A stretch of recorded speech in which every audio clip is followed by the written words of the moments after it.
रात को 8 बजे मैंने बुलेट नहीं निकाला और वहाँ से सीधा मैं भोयवाड़ा आर्य किडवाई मार्ग पुलिस स्टेशन में आया। आने के बाद जब हम लोगों ने सीबीआई मतलब 15 दिन हम लोगों को फिर वहाँ से फिर सुबह में जब सुबह 7 बजे तो वहाँ से मुझे भोयवाड़ा लॉकअप में बंद कर दिया गया और 15 दिन तक मुझे जेल में रखा गया। उसके बाद में 25 जनवरी 1993 को मैं बेल हुई और मैं 27 जनवरी को जाकर मैंने गोली निकाला। लेकिन उस दौरान भी 15 दिन मुझे जेल में रहना पड़ा, लेकिन मुझे कोई इलाज नहीं हुआ।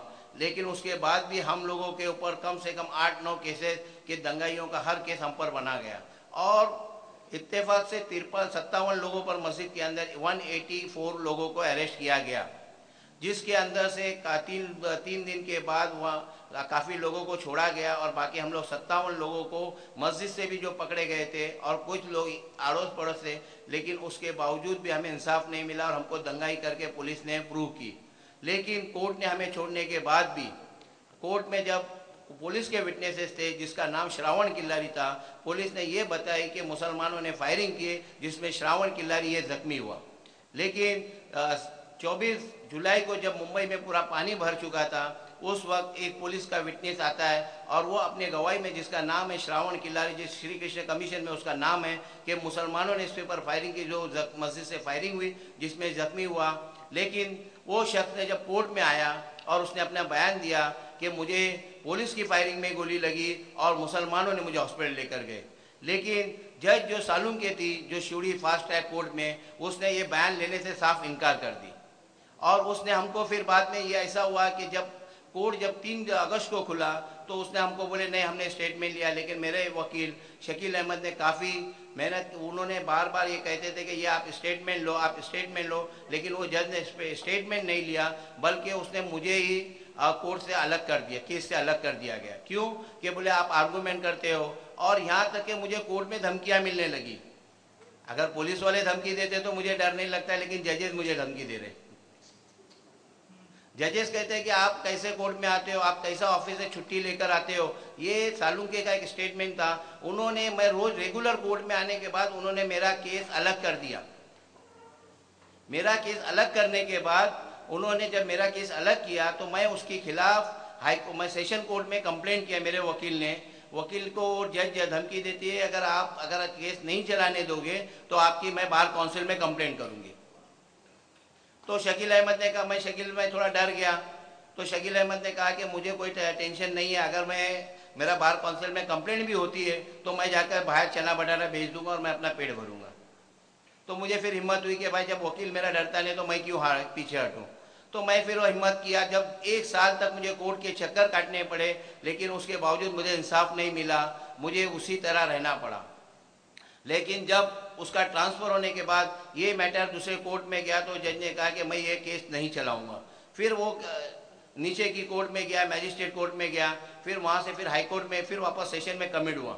लेकिन सेशन में फिर वही हाल हुआ। वहाँ पर जज ने भी वही किया कि भाई मैंने उनसे आर्गू किया कि मेरे को आपने एक केस में बरी नहीं कर रहे हो, आप 2-2 केस में मेरा केस चला रहे हो, क्योंकि कुछ लोगों का केस आपने अलग किया, मुझे भी उसी केस में चलाओ, आप नए फ्रेश चार्जशीट में। लेकिन उन्होंने उसी तरह किया जिस तरह पहले। उन्होंने यहाँ तक मुझे एस्कॉन्डिंग का ऑर्डर कर दिया। कोर्ट में मैं हाजिर रहने के बाद भी मुझे एस्कॉन्डिंग का ऑर्डर किया गया। मुझे डर लगा कि पुलिस कभी भी अरेस्ट करेगी। लेकिन फिर हमने हाई कोर्ट में गए। उसके बाद जब हाई कोर्ट में हमने अपील, स्टे के लिए हमने अपील की कि भाई मुझे एस्कॉन्डिंग का ऑर्डर कैंसिल करो और मुझे बेल दिया जाए। लेकिन वहाँ पर मस्जिद एडवोकेट जज थे, उन्होंने कहा कि आप जाओ कोर्ट में, अगर आपको अरेस्ट करेंगे तो हम आपको बेल देंगे। लेकिन मुझे कोर्ट में ये कहा गया कि आप 10 मिनट के अंदर आप अपने विटनेस दो। मैं बोला अगर आप मेरे को 18 साल की केस के अंदर अगर एक आदमी का नाम बोलोगे तो मैं नहीं दे सकता हूँ, तो आप 10 मिनट में मेरे से क्या मांगते हो आप। लेकिन उन्होंने मुझे नहीं सुनी और मुझे फिर एस्कॉन्डिंग का ऑर्डर दिया। कोर्ट केस में चलते रहा। फिर उसी दौरान मैंने आर्य किडवाई मार्ग पुलिस स्टेशन में एक एप्लीकेशन दिया और कहा कि मुझे इंस्पेक्टर निखिल कापसे के खिलाफ 302 307 का मामला दर्ज किया जाए। लेकिन उसके बावजूद भी उन्होंने एप्लीकेशन लेने को तैयार नहीं थे। लेकिन मैंने बोला ठीक है, आप नहीं लोगे तो मुझे कोई टेंशन नहीं, मैं रजिस्टर रेडी करूँगा। उन्होंने मुझे डराया धमकाया, मतलब इनडायरेक्टली, लेकिन उन्होंने लिया नहीं। लेकिन बदकिस्मती बाद में उन्होंने केस ले लिया। लेने के बाद फिर उन्होंने उसका कोई सुनवाई नहीं हुई। फिर हम हाई कोर्ट में गए। हाई कोर्ट में जाने के बाद हमको लगा कि हमें इंसाफ मिलेगा। हमने कहा कि क्योंकि एसटी जो सरकार ने जो टीम बनाई थी, क्योंकि वो भी उसी तरह काम किए जिस तरह के इंस्पेक्टर निखिल कापसे को बचाने का काम की। क्योंकि लोग कहते हैं कि मस्जिद के अंदर फायरिंग हुई, उन्होंने लिखा कि मस्जिद के बाहर फायरिंग हुई। लेकिन हमको इसलिए उन पर भरोसा नहीं था, हमने कहा कि सीबीआई को दिया जाए। लेकिन सीबीआई भी तो उनसे भी कहीं गुजरी निकली। लेकिन आज मुसलमान हमेशा बड़े फक्रे से कहता है कि हमको सीबीआई चाहिए। लेकिन मैं अभी लोगों से ये गुजारिश करता हूँ कि सीबीआई भी वही काम करती है जो अंडर प्रेशर में काम करती है। क्योंकि सबसे बड़ी बात यह है कि कांग्रेस गवर्नमेंट जो थी, इन्होंने मुसलमानों से वादा की थी कि हम श्री कृष्ण कमीशन को इम्प्लीमेंट करेंगे। लेकिन आज तक उन्होंने श्री कृष्ण कमीशन को इम्प्लीमेंट नहीं किया, बल्कि उन्होंने हमेशा इंस्पेक्टर निखिल कापसे को बचाने का काम किया। लेकिन गुजरात के अंदर दंगे हुए, वहाँ पर जो गवर्नमेंट बीजेपी की थी, वहाँ के लोगों को कम से कम थोड़ा बहुत न्याय मिला। लेकिन हमको महाराष्ट्र के अंदर इंसाफ नहीं मिला।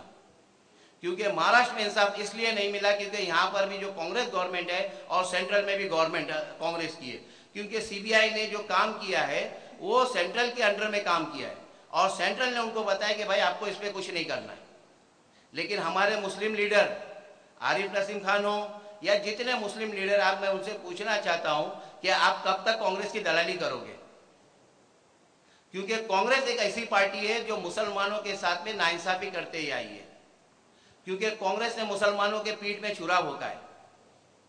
क्योंकि जिन्होंने इंस्पेक्टर निखिल कापसे को जिस तरह आज भी जिस तरह सीबीआई ने क्लीन चिट दी है,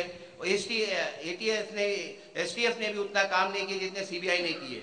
सीबीआई जिस तरीके से काम की है, मुझे शर्म आ रही है। क्योंकि मैंने जिस एक जीडी गोखले का मैं नाम ले रहा हूं, उनसे ये कहा गया कि आप इस तरीके का बयान दो।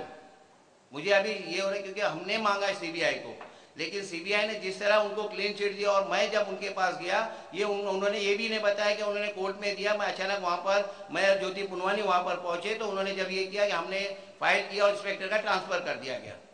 क्योंकि इस तरह उसके अंदर उसको बचाया गया है कि एक आदमी के ऊपर अगर 302 का मुकदमा अगर हाईकोर्ट ऑर्डर करती है तो वो आदमी अपनी जान बचाने के लिए एंटीसिपेटरी बेल लेता है, ताकि उसको ऐसा डर लगता है कि मुझे पुलिस अरेस्ट नहीं करे या सीबीआई अरेस्ट नहीं करे।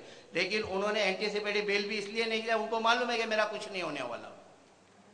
इसलिए मुझे दुख हो रहा है आज हमारी कौम के लिए। आज मुसलमान सिर्फ ये करता है कि हम इलेक्शन आता है तो हम कांग्रेस की दलाली में लगे रहते हैं। मौलाना जियाउद्दीन का खून भी जो हुआ है, ये किसने कराया? कभी हमने उनके बारे में नहीं सोचे। वाहिद खान का खून किसने किया? कभी हमने नहीं सोचा।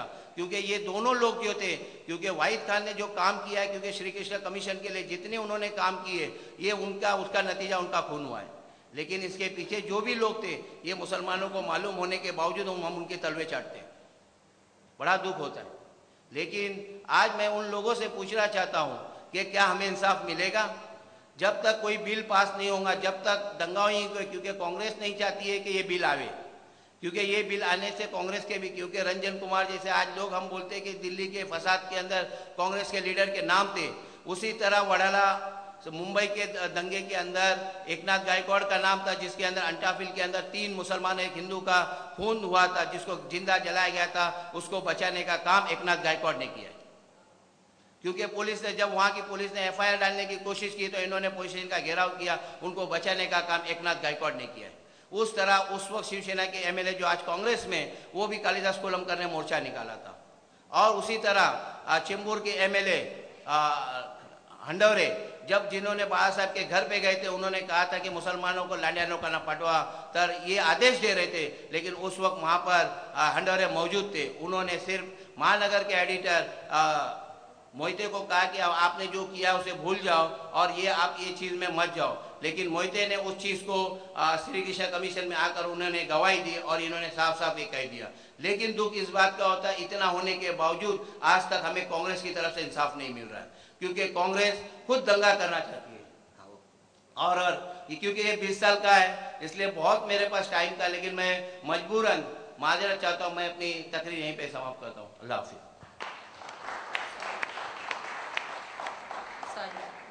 Mr. Yusuf Muchai.